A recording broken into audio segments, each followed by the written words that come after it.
Women Today, brought to you by citywing.com for your next flight away. Hello and welcome to the Women Today podcast. This week we were joined by a mother who had to make the heartbreaking decision to donate her son's organs after he died in a car crash. We also heard how the island rallied round after unseasonably bad weather, and it was a bit unusual because our Joe was at the grandstand all week, finding out who listens to our programme. Good morning, my name's Clive Paget. We're here in the TT grandstand, the sun's shining. Welcome everyone to Isle of Man, and I listen to Women Today. Hi, I'm Peter Hickman and I listen to Women Today. I am James Hillier and I listen to Women Today. I'm Steve Plater and I listen to Women Today. I'm Ivan Linton and I listen to Women Today. I'm Danny Horn and I listen to Women Today. Hello, my name's Ben Birchall and I really enjoy listening to Women Today. I'm Patrick Farrance and I listen to Women Today. I'm Tim Reeves and I listen to Women Today. Hello, I'm Davy Morgan and I listen to Women Today. Hi, I'm Ryan Farquhar and I listen to Women Today. Hi, this is John Alden. I listen to Women Today. I'm Tony Baker and I have to listen to Women Today. I've got 3 of them. Hi, I'm Fiona Baker-Milligan and I'm one of the women and I listen to Women Today. Hello, I'm Michael Sweeney and I listen to Women Today. I'm Maria Costello and I listen to Women Today. Hello, from Tego BMW, and I'm very big listener of Women Today. Hi, I'm John McGuinness and I listen to Women Today. Hi, I'm Dean Irish and I'm listening to Women Today. Hi, I'm Conor Cummins and I listen to Women Today on Manx Radio. My name is Steve Parrish and I'm actually here working for North One TV and I'm going to be listening to Women Today. In fact, a lot of people think I am one. And our guest this afternoon is the Women and Girls Football Development Officer at the Isle of Man FA, Amy Beggs-Kearney. Amy, thank you so much for being here. I'm going to ask you a straight question to start us off. Which football team do you support? I'm actually a Celtic supporter due to family. It's interesting that, isn't it? Because there's normally a family association or people went to a university in a particular place and that's where they get their favourite team from. So you're all pretty staunch Celtic fans? Well, my stepdad is and all of his family. My brother's actually a Man U supporter, but I've never really taken to it. Well, I think it would be fair to say that the majority of people think football, they think men. Do you ever foresee a time when it would be possible to change that association? Yeah, I think that the FA are doing a lot at the moment to make a change in that. They're putting a lot of funding towards it and they're raising the profile massively, especially with the Women's Super League coming in. And that's getting a lot of airtime on the telly, and then with obviously the Women's World Cup that is coming up very shortly, that is obviously going to raise the profile massively. How serious is women's football? At an international level, I guess it's very serious. It's like any sport. At the top level, they take it as serious as the men do. And then on the island also, that we've got really great players and they do take it serious, but with local levels it's a lot more relaxed and fun, or that's what we hope for it to be anyway. So when did you first become interested in playing football? I played when I was in primary school a lot, and then moved and stopped playing for a while, and then recently started playing again when I was 18, so back in 2007, and just played ever since. It's just started in primary school and gone on from there, really. And as I say, you are the Women and Girls Football Development Officer. What sort of things does that role involve? It's just trying to find ways of getting players back involved in the game, looking at initiatives that will get people to play football, maybe not at a full 11-a-side, giving little 5-a-side options and getting people involved from a younger age to make sure that we have players that will sustain our league going forward. And you've been reviewing the current football that's offered to women and girls over here. What have you found? I've done a lot of research around offering summer football as a provision for the women. I found that quite a lot of women would be very happy to change to a summer league, so we've set up a trial summer league starting on the 22nd of June where we're going to be playing 11-a-side at 30 minutes on the AstroTurf, and it's just going to be quite a fun, relaxed competition just to see whether the women like it. We're going to do it on a Monday night. We normally run on a Sunday, so it's offering them something completely different from the winter provisions that we currently do. And it's really interesting to think about who would be an ideal football player when it comes to women. You know, do you have to be a certain age, certain build? I mean, what sort of person would you be looking for? I think anyone that wants to get involved in a team. I don't think you need to be the fittest player. I don't think you need to be physically strong at all, because we have players from all over the spectrum. We have players that are probably small, skinny. We probably have taller girls. There's no body build that you need. I think people think that footballers need to be tough. You don't. I think it's all just about, if you want to have fun, come down, join a team, because you can get that throughout. And what about being competitive? Because Kate here is very competitive. I can offer her up now. I'd like to say so is Beth, not to just compete to get that in, but yes, it's Beth. I don't know. I think you can be competitive. My team, we aren't a competitive team. We just go out there to play and have fun, and there are teams that are very competitive and like to go out there and win. But it just depends. There's teams there for everyone, really. Who do you play for? For Douglas High School All Boys. I bet you're competitive. I don't believe you. Well, second at the bottom. We just come off laughing every time. We've had some beatings in the past. I think 20-0's our worst, and we still come off smiling. So there's nothing more we like to discuss than the weather, and there was plenty of opportunity for that yesterday as the Isle of Man was struck by harsh weather and a chaotic and chilly start, I think it's fair to say, to the TT holidays. Let's take a quick look back at just some of what happened in the past 24 hours.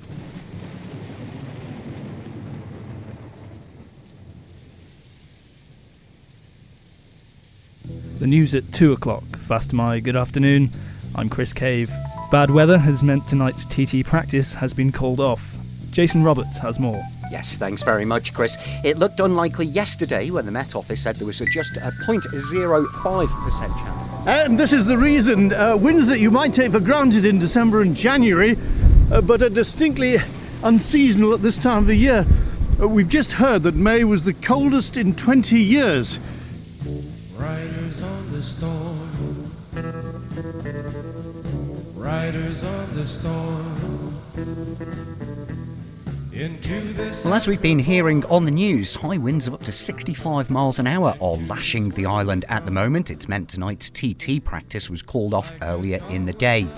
Though it is pretty poor outside, residents on the island have been making... TT 2015 helpline Isle of Man has already collected the names of people prepared to offer assistance, including somewhere dry to stay for fans finding life hard. Margaret, one of those helping out, says people have been getting in touch since the early hours.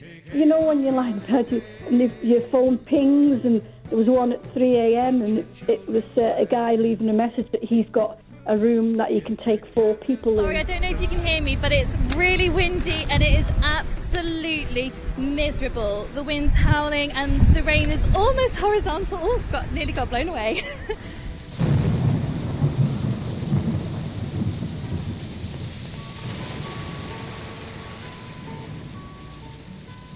Manx Radio News at 7 o'clock. Moramai, good morning, I'm Alex Watton.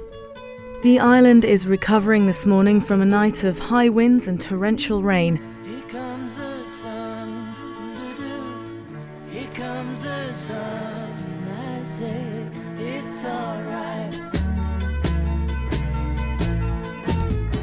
Well, Suzanne, it is the morning after the night before, if you like. I can hear the noise in the background. The breakfast routine has started.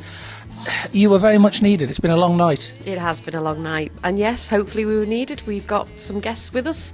We've seen them through the night with tea, soup, sandwiches. Then at 19:45, we all thought we were just relaxing, thinking it's all calmed down, and then a tree comes down. But again, Isle of Man spirit, we had chainsaws coming from all directions. Not too bad, it was alright, the locals looked after us. Yeah. You slept in a barn? In a barn, yeah, a big horse equestrian centre. The guys were all helping on the help page last night on Facebook. It was transpiring there was a few of the awnings and gazebos at the paddocks had been wrecked. Organiser of the TT 2015 helpline Facebook page, Margaret, says her work's not over yet just because the weather has calmed down. I'm going to put out an appeal for anyone who's got any tents that they no longer need. Can they please get in touch and offer it to these campers, and then I'll place adverts out, whoever needs the tents to get in contact, and they will be given the tents and any sleeping bag, anything like that the campers have had destroyed. If you can help, visit the Facebook page or call 614 803 or 309 483.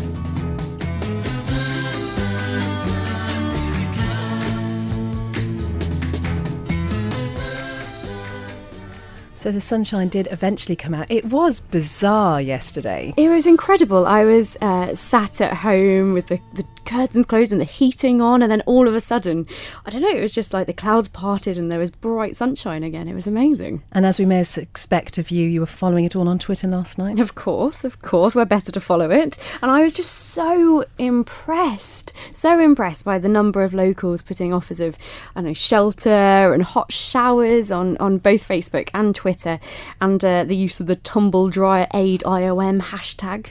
It was just so incredibly heartwarming, and I think something that it made me quite proud to be on the Isle of Man. I think that sense of community spirit just pulling together for people who were coming over here. I mean, when you looked out the window, you just couldn't fail but to just feel, oh. And there were people translating their offers of food and drinks into all sorts of different languages, hoping to get people who travelled, I don't know, hundreds, thousands of miles to make sure that they enjoy the TT and enjoy the Isle of Man. And I guess you would say that this is what really shows the strength of social media. Absolutely. I think the next time someone says to me, Twitter is only to share what you had for tea or to tell people you're going to the loo, I'm just going to point them in the direction of that hashtag and show how powerful social media really is. We're joined in the studio today by Diane Taylor, who is spearheading a campaign to encourage organ donation on the Isle of Man.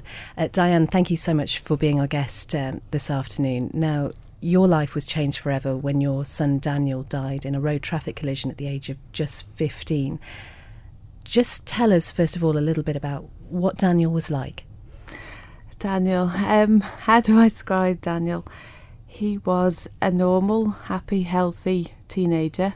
As you say, he was just 15, nearly 16, so he would have nearly been driving. He was full of fun, very cheeky and very loving. Talk us through what happened after the accident and how the subject of organ donation first came up.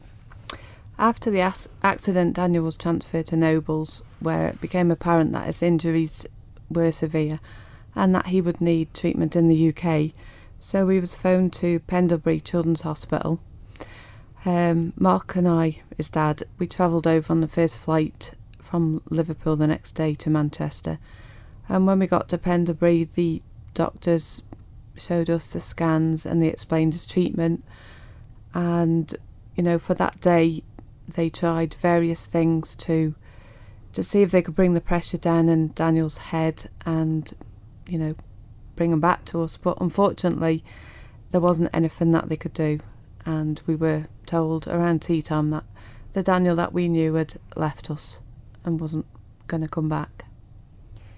How easy then was it for you to decide to donate Daniel's organs at that point?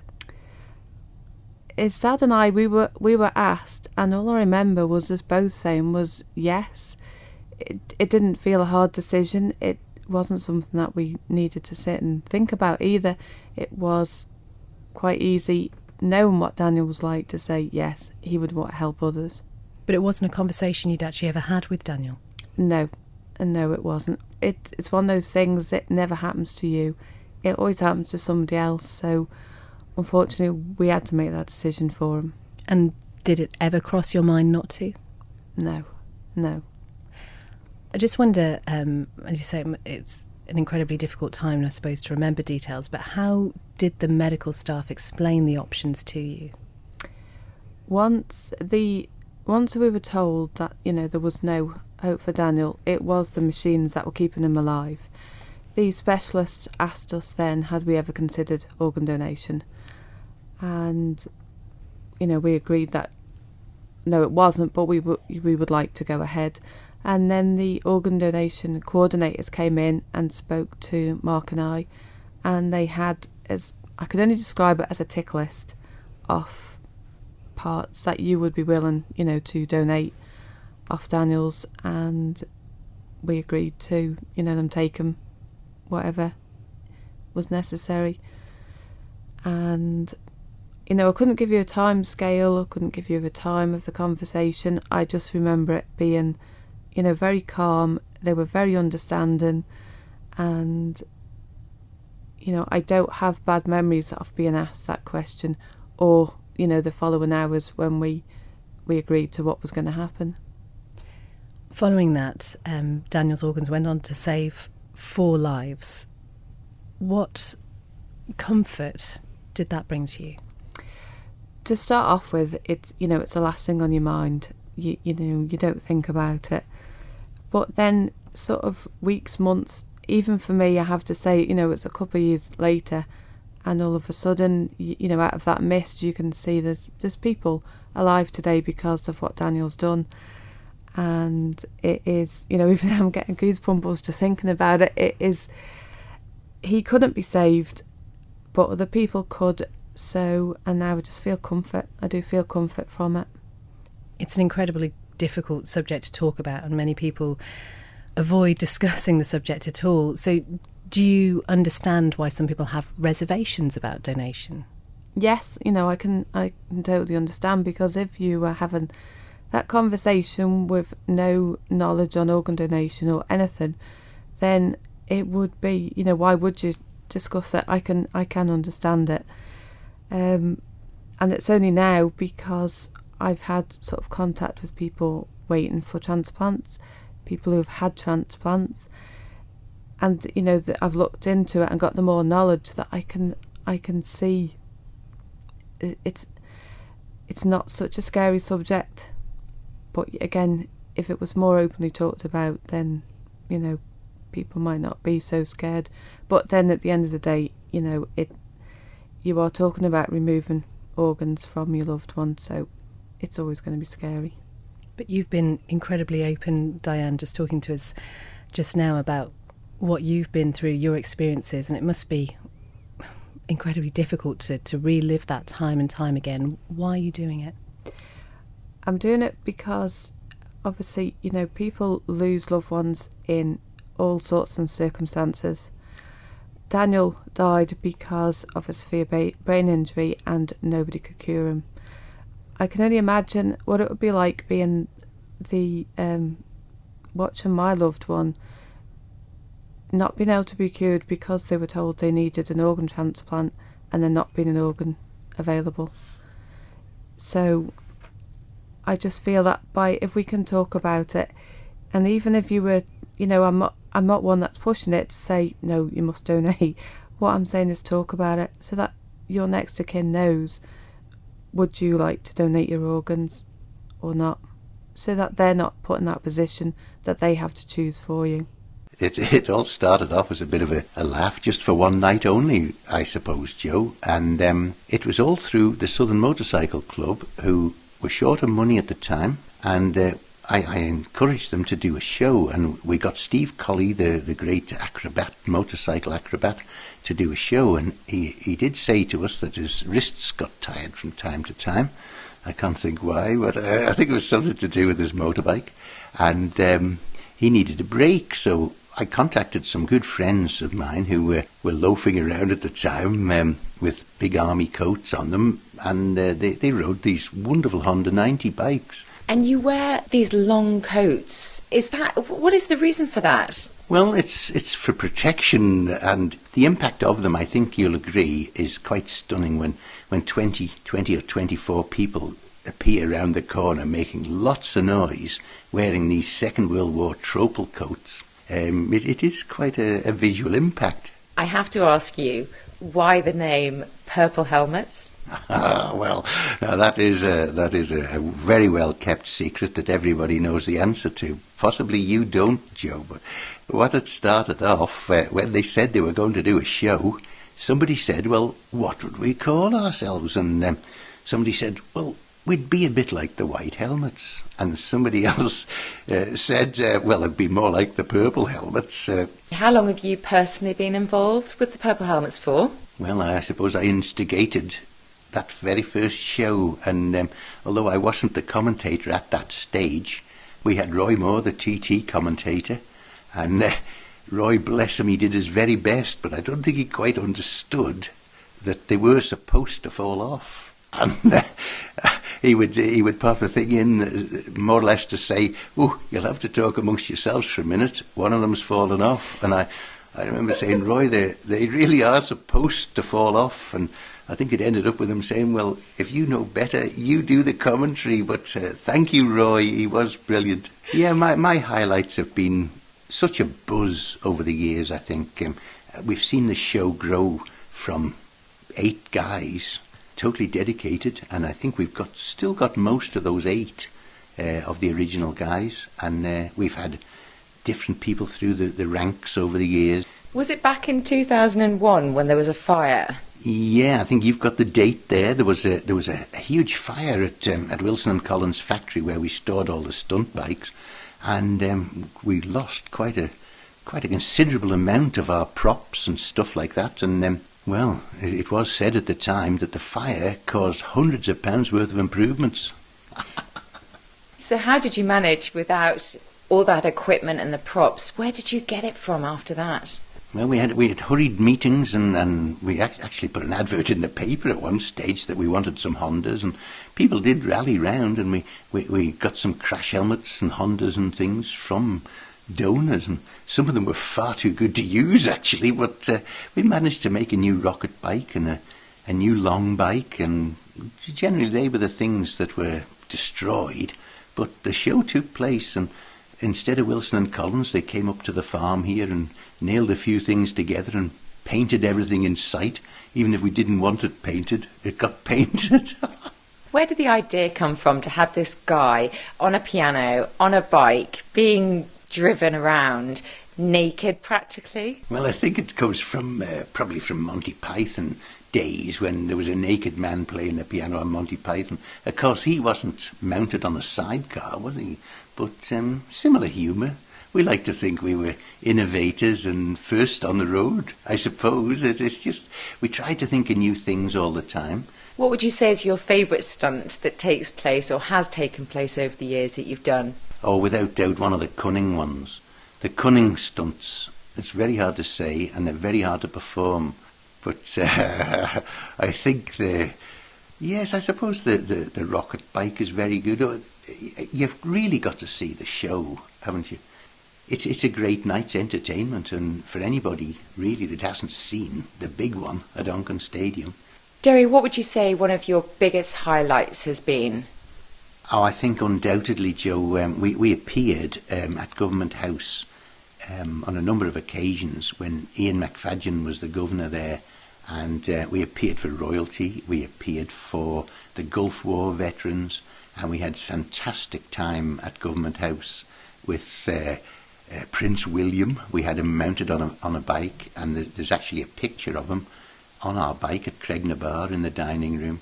They were wonderful days, and Prince Edward and Princess Sophie, the Gulf War veterans. I can think of Sir Peter de Billiere, who was the Land Forces man at the Gulf War, and Ian McFadden himself, who was Commander of Air Forces. Wonderful nights up there. Just mayhem, really, and the governor himself brought us a silver tray, and he waited on the purple helmets with the beer. It was memorable days, really. I'd like to say to everyone, Purple Helmets fans and new Purple Helmets fans when they do come to see us, but I wish everyone a very happy and safe TT. Our guest today is the Deputy Head of the Islands Education Support Centre, Sue Griffiths. Sue, we were hearing earlier how you made the move from the RAF into teaching. For people who haven't heard about it then, what is the Education Support Centre? The Education Support Centre was set up to support youngsters who were perhaps struggling in school or didn't even feel able to face school. Initially, it was geared mostly around behaviours of youngsters who acted out, so they perhaps weren't safe to be around other students, and certainly couldn't cope with the routine of a school day. So that was why we were set up initially, and we had a very small group. I think we started with 6, and that was a baptism of fire, but it was really good. And from there, we've developed over the years, I think it's been about 10 years now, into a centre where we've got in the region, I think in secondary we go maybe 40, 45 pupils in a year, and the primary are getting up towards 30. They're not all in at the same time. Some of them only need maybe one session a week. Some of them need to be there nearly every day. And some of them work in small groups. Some of them need individual tuition. So it varies. We're very much geared around the pupil. So we look at what is it that's making school difficult for that pupil? How can we address it? How can we help them? And can we see them back into school? And if we can't see them back into school, how can we help them to manage in life? How can we help them maybe to get a job or to go on to further education of some sort? So we keep reinventing ourselves. And I mean, you mentioned that there were around 6 people to start off with. I mean, that's been a massive jump then in the past decade. Why would you say that is?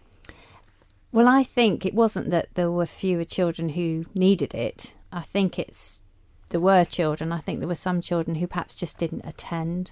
And so this has meant that now more youngsters are being reached rather than suddenly being this real problem with behaviours or emotional issues.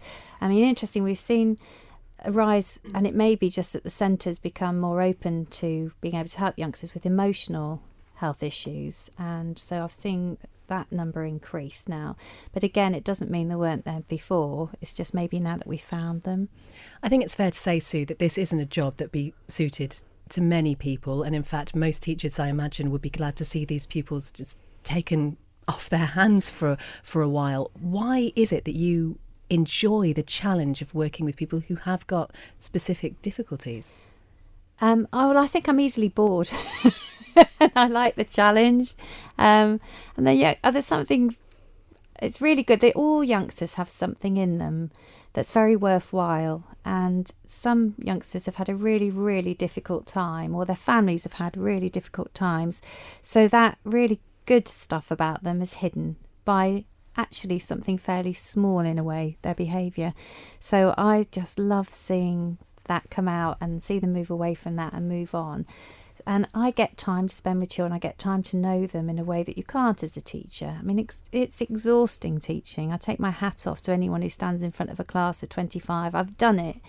It's shattering. You're a one-man show all day. And I did lots of long hours in the RAF, and I worked hard, and I had all sorts of war rolls, and I did all sorts of exercises. I don't think anything's as exhausting as teaching. Absolutely drains you. I've got time to spend on a one-to-one basis with a young person. I've got time to spend with a small group. So I think that's such a privilege. Have you ever, and I hope you don't mind me asking, but have you ever met a child and just thought, no, there's nothing I can do here? Never. Never ever. And there are a few youngsters who, in the long run, perhaps haven't gone on. Things haven't worked out very well for them. But I like to think they'll always look back, and in their childhood, they'll look back to some of the things that we've done together and have thought that was a good time. And I can remember being with a youngster who life probably was quite difficult and pretty miserable for, really, and we were out kayaking, and a seal scraped the bottom of the kayak and his face lit up, and I'd never seen his face light up before. And I thought, well, hopefully he'll remember some of those things. So sometimes the only thing I can give our children at the centre is something to look back on that they can have enjoyed, and a place where they feel really genuinely cared about, and that's what I like, and I think that's great to be able to do that. What would you say, Sue, to those people who might think that children who are disruptive, who don't sort of knuckle down at all, why do they deserve experiences like going out kayaking and deserve that one-to-one attention? Yeah, no, I can quite understand that, and you could easily see that perspective taken. But when you look at these adverts sometimes, I do for the NSPCC, and really sad children who've been so badly neglected, or the families have just had some terrible things happen. And of course, they then don't develop empathy. The brains do not develop those pathways. If a child was born partially sighted or was born with a disability that meant they'd be in a wheelchair, we'd be very forgiving of them, and we'd be very forgiving of them as adults as well, and we would make allowances, and we as a society. We don't do that for youngsters the same, do we, who have emotional damage, which is a kind of physical damage. Those nerve endings, those empathy, those pathways have not developed and couldn't. And if you look at the brain scans, actually that part of the emotional thinking part of the brain hasn't developed in the same way as it does in a child whose needs are met. And would you say that's always the case, that the children in your experience that you've dealt with over the past 10 years, all of them have got some experience of distress or something that's bad that's happened in their past? I couldn't say that about all the children. We have such a mixture of children and such a mixture of reasons, but that sometimes is the case. And we can be quite critical of parents as well. But when you think some of those parents were those children, and so they can hardly be expected to be able to nurture children when they were never ever given that much nurture themselves. If you're not careful, it becomes cyclical. It's not the only reason. There's lots of reasons why children will act out. And nowadays, we have families that split up and children can become very angry. We have parents who are really having to work extremely long hours, and they then would like to indulge their children. They don't want to be the kind of parent who says no, because they've got that guilt from not seeing much of them. So when they do see them, they want to give them things and material things, and they don't like to say no. And those children can develop all sorts of issues. There's a whole host of reasons why youngsters will misbehave. So how would somebody come to be at the centre then? Is there a referral process that you go through, or is it teachers decide? Who makes that decision? It comes from school. School makes a referral to us, and we'll quite often go in and if we can, we'll perhaps go and observe in the classroom to see if there are other issues.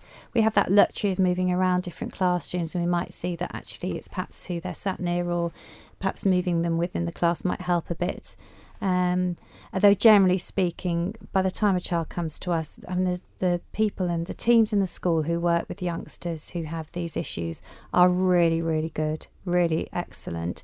So by the time they refer to us, they've gone through most of all that, and it really is kind of, they need to be lifted out of that environment. And I think some of the best thing about our place is it is somewhere separate from school. So where children have got this fixed idea that school isn't for them, or that school is against them, they're coming to a different place, a different building, and with different members of staff, and that I think in itself is really good. I wonder what a parent or guardian's typical reaction to a referral would be, because it could be argued maybe, is there a sense of stigma sometimes for the child having to go there? I think when we first set up, that was absolutely the case, and I think that's completely transformed now. We've got a lot of youngsters, some extremely bright youngsters who are just been vulnerable or emotionally in a difficult place, and I think word has got out really that actually we are across the board, and it's just a stepping stone for youngsters of all abilities, all needs, back into education or back onto something that's worthwhile. So I don't think we're viewed quite the same anymore.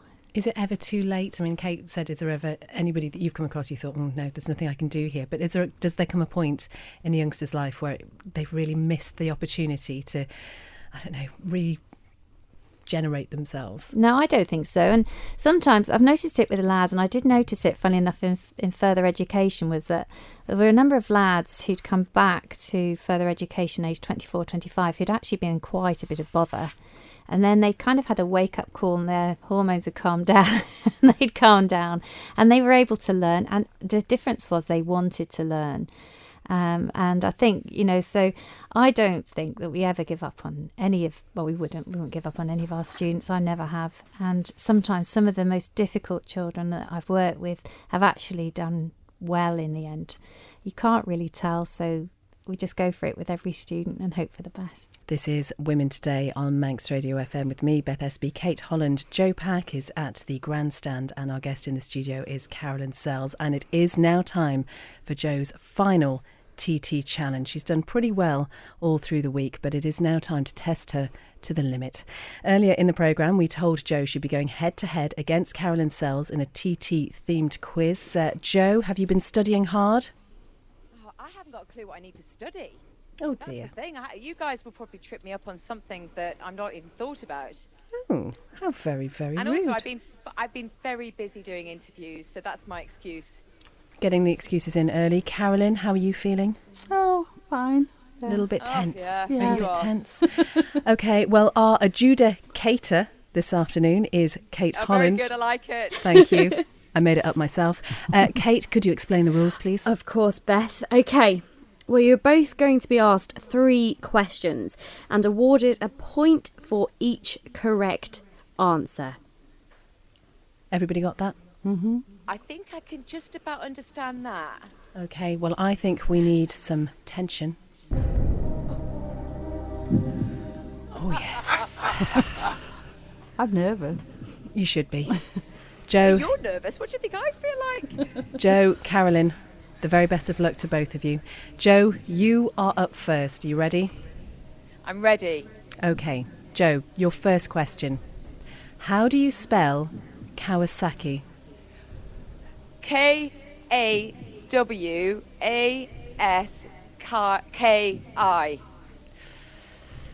Ooh. I'm sorry, Joe.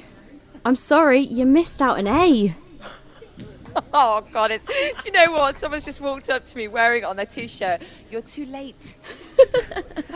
I'm afraid no point there. Carolyn, your question. Who was the first woman to race solo in the Isle of Man TT? Beryl Swan? Carolyn. Beryl Swain. Kate, can we have a point update, please? At this point in the competition, Beth, no points to either party. Okay, Joe, for 1 point. Who was the first woman to win a race on the mountain course? I'll give you a clue. She's here. Carolyn Sells, the legend that is. I was worried she was going to get that wrong. Yeah, she got that one right. That's a point. Okay, Carolyn, your question. How many women are competing on a solo bike in this year's TT? 1. Correct. Kate, a point update, please. 1 point to Joe, 1 point to Carolyn. Joe, your final question. It's a true or false one. The first woman to compete in the TT races originally rode side saddle. True or false? Just give me a few seconds on this. I'm just thinking. False. Yes, that is correct, Joe. I'm a little worried it took you so long. Okay, Carolyn, your final question. True or false? In time for TT 2016, Kate's Cottage is going to be renamed Kate Holland's Cottage. I'd say that's false. Unfortunately, you're true. You're correct. Okay. Kate, can we have the score update, please? After 3 questions each, Joe got 2 correct and has 2 points, and Carolyn got 2 correct and has 2 points. Okay, we are reaching a tiebreaker situation then. This is the closest answer wins. Okay, you both ready? I'm going to ask you a question. Joe, I'm going to ask you for an answer first, and then Carolyn, I'm going to ask you for an answer, okay? If I was to complete 217 laps of the TT course, how many miles would I have travelled? Joe? Hang on. I need an answer I'm from you.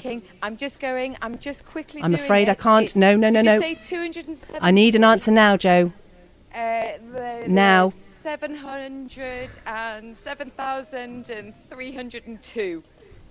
Okay. Carolyn?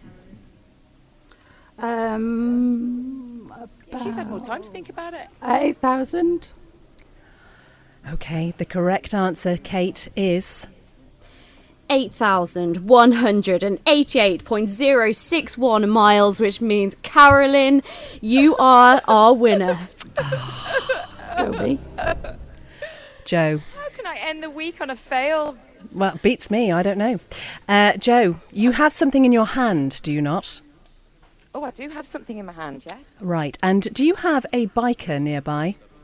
I have got the legend Ian Locker with me that wasn't much use, actually. I have to say, helping me answer my questions there. Okay, Joe, what we'd like you to do is, with the piece of paper that you have in your hand, we'd like you to give that to Ian Locker, and he's going to sing a little song to you.